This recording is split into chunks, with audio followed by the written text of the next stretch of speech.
போயஸ் கார்டன்ல வீடு.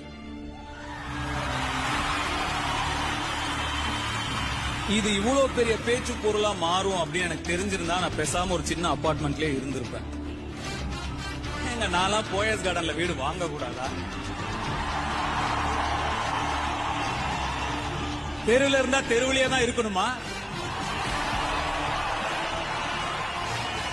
16 வயசு வெங்கடேஷ் பிரபுக்கு 20 வருஷம் உழைச்சு இன்னைக்கு இருக்கிற தனுஷ் கொடுத்த கிஃப்ட் தான் அந்த போயஸ் கார்டன் வீடு. இதை இதோட விட்டுறலாம்னு நினைக்கிறேன்.